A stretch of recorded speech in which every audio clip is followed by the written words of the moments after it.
First off, I'd like to say thank you to the Men's Fellowship community at Belmont High School for putting this on. This is seriously an unbelievable event and a great opportunity to hear a little bit about myself, and then more importantly, Josh Belisle. He is an unbelievable person just from the short time I've got to know him. I'm very humbled to be able to speak, and I'm glad I'm speaking before him because I don't know if my story would match up to his. So, like I said, this is awesome to be up here. It's great to tell my story, and the first thing I want to talk about is this is not about football. I won't talk about football a lot, but this is about what God has done in my life and how He has affected me in the most positive ways possible.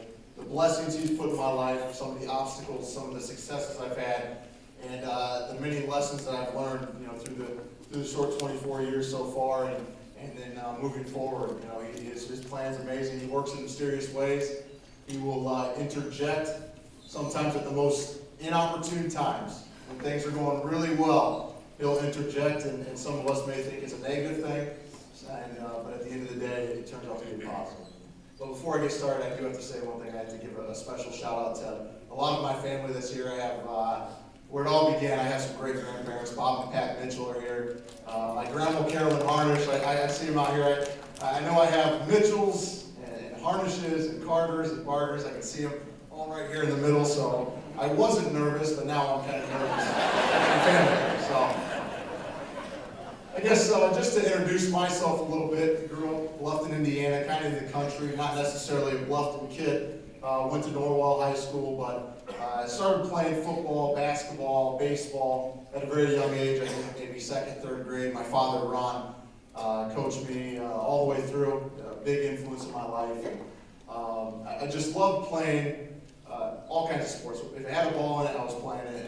And something about football really attracted me at a young age. I loved the game. I loved the physicality, and then just the team, the camaraderie you build with the guys throughout your sport. Because in football, it takes 11 guys working as one to make a play happen. Now you may need a Peyton Manning or a Reggie Wayne or something like that, or an Andrew Luck nowadays, but you may need a special player to win a lot of games, to win championships, but it takes all 11 guys to win a game, and that's something I loved about the game of football, was just the teamwork and the relationships you build. So I learned that at a young age that playing football was maybe not my destiny, but something I wanted to do for a long time. And my parents, along with family members, were huge in supporting that. And growing up, fortunately, I had a lot of success playing the game of football. Through Pee Wee, moving on to Norwell Middle School, had a lot of success. And then moving on to the high school at Norwell, still had quite a bit of success. And the first point in my life where I really felt like God interjected, probably at an inopportune time, was when I was a sophomore in high school. I went to a party, and maybe a month later, a picture had come out. I was at the party, and I was suspended. And I got suspended. Fortunately, the football season was over. It was in the basketball season. But I got suspended for a third of my basketball season. And right there was just a slap in the face, if you will, from, I believe, God saying, hey, you need to slow down. You need to listen to what I'm telling you. You need to obey my commands and live the life that I have made for you. And I don't know if I necessarily realized that when I was a sophomore in high school, as a young kid, but it was definitely one of those things in your life that makes you stop, stand back, take a deep breath, and realize what's going on around you. And it was a really difficult time. I embarrassed myself, my family. I remember my grandpa Harnish, real tough guy, and I know Grandma's smiling right now. He cried. I went over to his house and I apologized to him.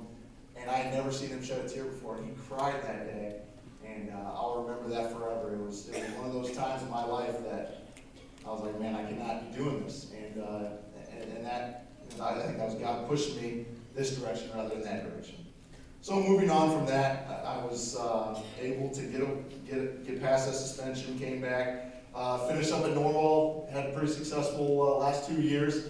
Went to the state championship, went 14-1. My senior year. Unfortunately, we got beat in the state championship, but had a great time, made a lot of great friends, had a lot of great players around me, had some great coaches. It wasn't just me. I can say that from the bottom of my heart. I had a lot of great players around me, but an opportunity, an experience that I'll never forget. I guess So there's high school. Now moving on to the college, I was getting recruited by quite a few schools at the time: Purdue, Michigan State, Toledo, Indiana, Air Force, Northern Illinois. A lot of different schools were recruiting me. And this is kind of a funny story because I just heard this the other day from my mom. She was telling me it was my junior year in high school, so I'm kind of backtracking a little bit. But I was getting recruited hard by a couple schools, and one of them was Northern Illinois, and I'd never heard of the school before. So I'm a junior in high school, never heard of Northern Illinois.